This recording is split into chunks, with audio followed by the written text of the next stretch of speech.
Hi guys. Afternoon. Hiya. There we go again. Deja vu, right? No wrong. Enjoy last night? Good performance? Yeah, I think so. Difficult weather conditions. I think that affected the quality of the game, but I was pleased with the first half performance with the wind in our face. Second half we thought we'd gain an advantage with the wind at our backs, but actually I think it was detrimental to how we wanted to play. So in the end we were grateful for a great strike from Shaq and a good save from Jack. How good was that strike?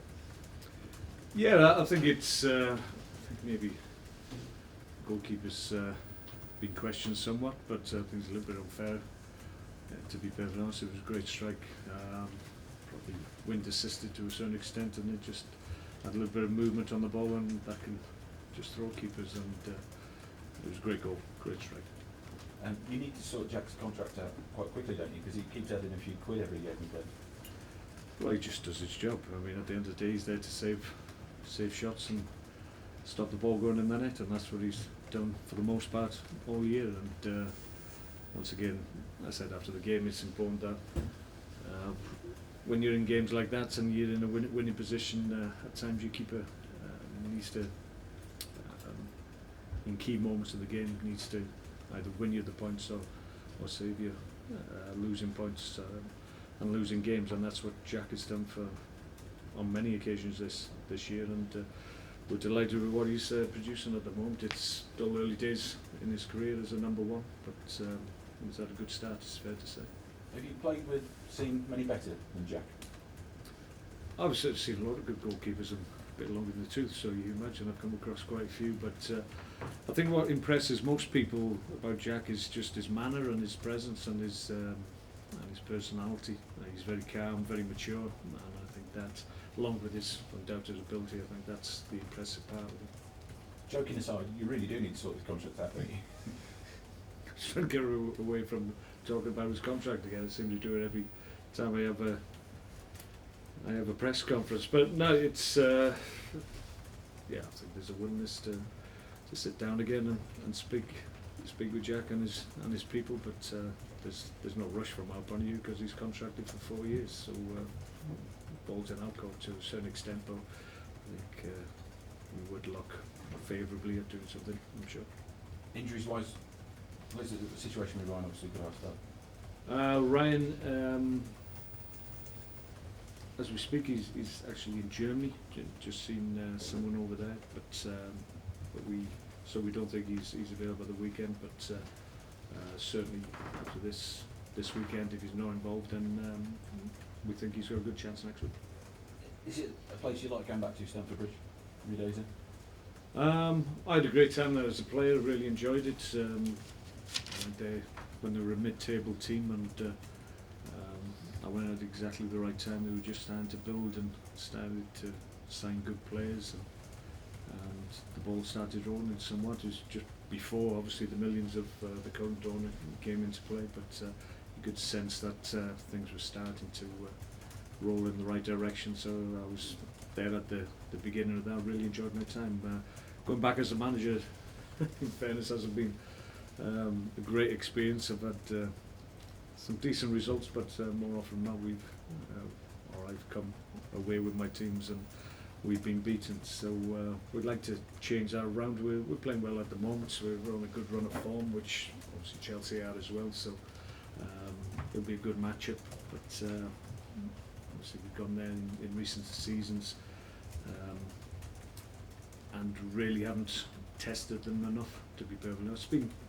Been in the game for the most part, but they've had just a little bit of quality just to take the game away from us on most occasions since I've been here. So it'd be nice to change that around. Maybe 2-3 months ago, if we'd been playing this fixture, then possibly it might have been easier, but that would be probably a little bit disrespectful to them. They're a good side, outstanding players in every position, and it'd be a big test, and they certainly have turned their form around. So we'll see how we go. On current form, I mean, they could be pushing for a top 4, couldn't they? Yeah, I mean, with the talent that they have and the ability that they have, they probably feel, and I think one of their players was quoted saying that they're looking to win every game from now to the end of the season. There's not many teams that can actually come out with this statement and be taking a statement like that and be taken seriously, but Chelsea certainly are one of those teams. So if that's what they're thinking and that's what their target is, then obviously it's not something to be dismissed. So having said that, like you said, the players at their disposal and the quality that they've got, is it a surprise to you how badly they were playing under Jose Mourinho? Well, football's a fluid thing and form fluctuates, and a lot of factors come to bear on your current form as an individual and as a group of players, and I'm not privy to what was going on and why they weren't functioning as everybody expected them to. They were obviously they still are the current champions of the Premier League, and you expected them to make a better defence of their title. I'm sure they feel that they've underachieved this year, but they've got themselves into a position now where they can salvage a season that maybe hasn't gone as well as they would have hoped. So you never underestimate them. What went on prior to obviously changing of the manager, we'll never know. Certainly I won't know, but it's obviously had a change to the group, and their fortunes have improved markedly since they've changed managers. So they themselves probably can't really put their finger on the one thing that's the major difference. It's probably accumulation of a number of things. Just actually, question aside from Stoke, the title, it seems to be a few contenders have faltered this week. What psychology do you have to have, Mark? What's better? Is it better to be out in front, because you've done this and won a title? Is it better to be out in front, or just chasing behind the pack and coming late at the end?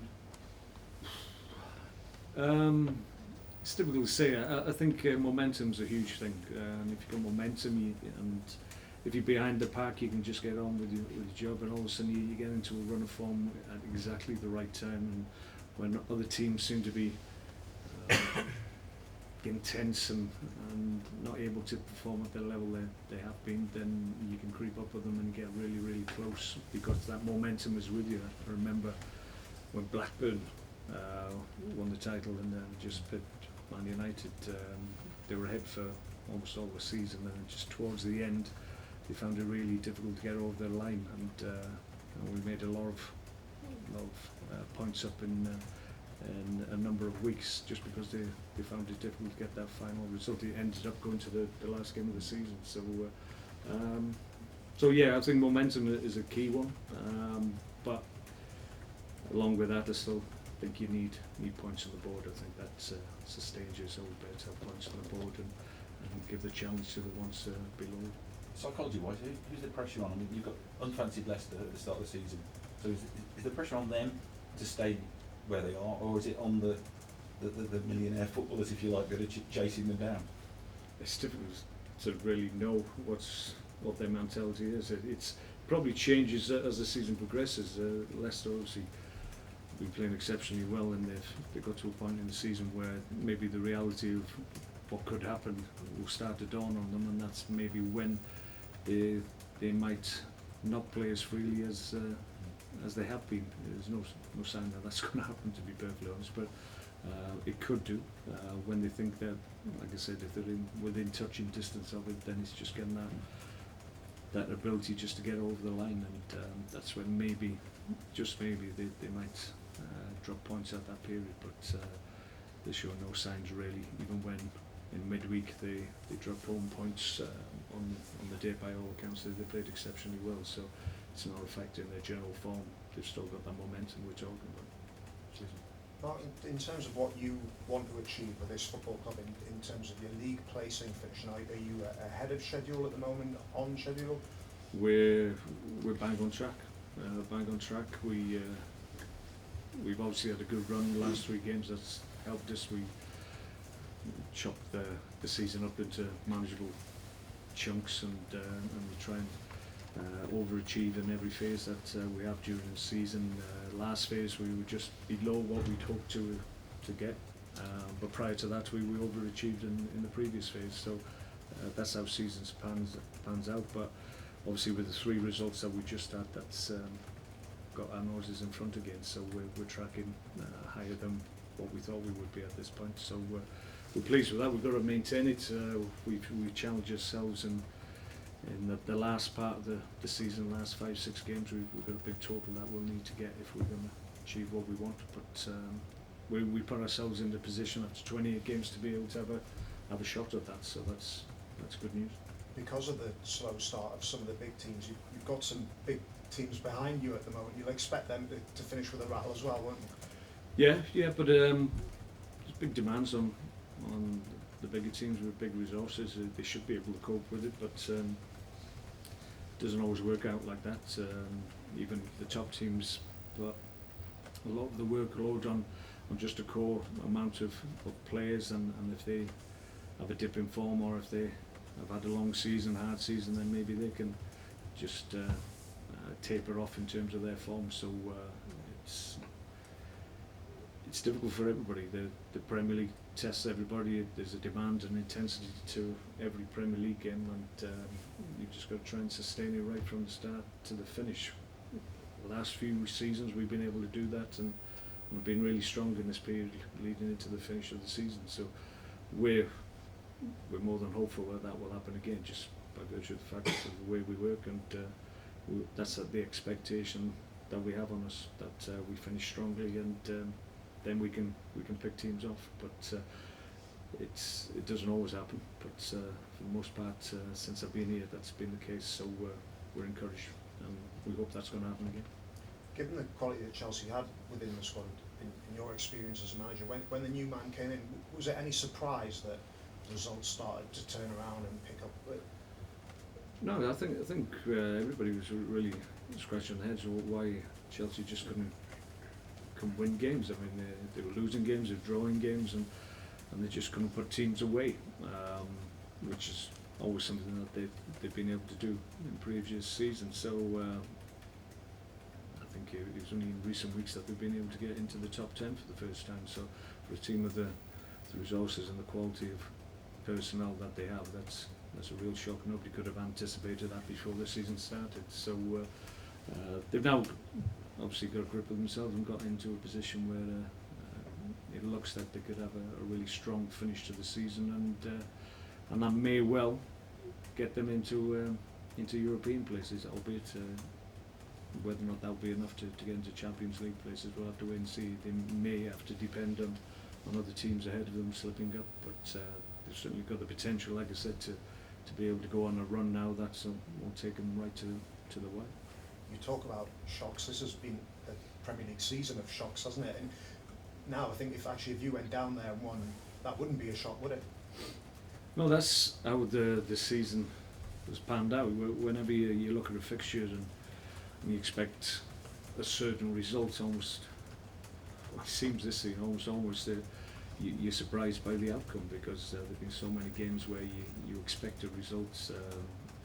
The results this week have borne out. You look at the fixtures and you think there's nailed on positive results for certain teams, and they haven't been able to do it, and that's happened right across the board to everybody, in fairness, ourselves included. When we've been expected to win, we've slipped up as well, and that just seems to be the season that it is this year. It's difficult, whether or not that's because there's a lot of theories behind it, whether or not the top teams are getting weaker, or the middle group are getting really strong because they can go out in the market and get top quality players themselves, like we've done. So there's a number of factors coming into play, I think, behind the reason why the season is like it is. Mark, can you just give us a quick report on Shay Given? Quick report. Shay is back out on the grass, which is encouraging. He's working with Andy Quay, our goalkeeping coach. It's early days yet. He's not doing all elements of the sessions with them at the moment, but he's back on the grass, which is encouraging for him. It's been a long time, but we're hopeful that before the end of the season he'll be fit and available. You talked about looking at this next period of the season, and you're not having to play now any other cup games, will that help you in your run-in now down to the end of the season? Because you've still got to play big teams like Tottenham, Liverpool, West Ham. You've got Chelsea at the weekend. All teams are in and around you for that kind of European chase of European football. Yeah, well, it's to a certain extent it's in our own hands. If we have a strong period and we go up against the teams, and it doesn't matter where you are. If you can take points off teams in and around you in the league table, then that will help you and hinder them. So that would be our aim and our intention. We've got good games at home against obviously like West Ham and Tottenham, which will test us away from them. Like you say, we've got Liverpool and Chelsea at the weekend. So in among those games, we've got games against teams that are at the bottom, who obviously find it for points, like Sunderland. So a lot to play for. Some really interesting games from our point of view, and makes for a really interesting season from finish to the season, because we're in a position now where we can still get more points than we did last year. So that was always our intention at the beginning of the year. So nothing's changed from that point of view. Has it been one of the most exciting seasons you've been involved in as a manager? Well, I think it's ebbed and flowed. There's no givens in the Premier League now. Every game can go either way, to be perfectly honest, and continues to surprise you, and that's why there's so much interest worldwide in the Premier League. It doesn't matter which weekend or what combination of fixtures and teams going up against each other. It doesn't matter what combination it is. If you're a top team, you can be beaten by the bottom team, and that's continued right through the season. And just lastly for me, have you got much experience of the opposite manager, Gus? I think. Only from his last period, when obviously he came in under similar circumstance and did a similar job, to be perfectly honest. I think he won the FA Cup as well along the way. So he's an accomplished manager. Has been a high quality manager for a number of years, and done very well right across the world. So it's no surprise that when they felt they had to make a change, that they turned to Gus again. Mark, can I ask how your defence is looking this weekend? Obviously, Ryan said he's on his speech. How's Phil? How's Jeff? Phil, unfortunately, is unavailable. He's pulled his calf, so he's going to be out for a number of weeks. Jeff Cameron's really sore once again, but we suspected that would be the case after 2 games in a short space of time. We felt if he'd have been able just to keep it in the centre-back position, maybe it would have been better for him, but obviously once Phil got injured and had to come off, then obviously he had to get down that right hand side for us and look to put crosses in, which was always going to compromise his injury, because that's when he feels the pain, when he opens up and tries to obviously drive balls across his body, and that's the one movement that he gets a little bit compromised with. So he came through it. Once again, he's got 90 minutes under his belt, but like he was at the weekend, he's very sore this morning, but 24 hours, a long time in football. We're hoping he's going to be okay. I mean, how overall though, you've got quite a lot of injuries defensively as well. Yeah, we've got at the moment, we've got 5 fit defenders, and some of them aren't fit 100% fit. If you take my gist. Yeah, so we're a little bit stretched, it's fair to say, but the guys are putting their hand up and getting out there, so that's good. Okay. Do you like Okay, guys. See you later.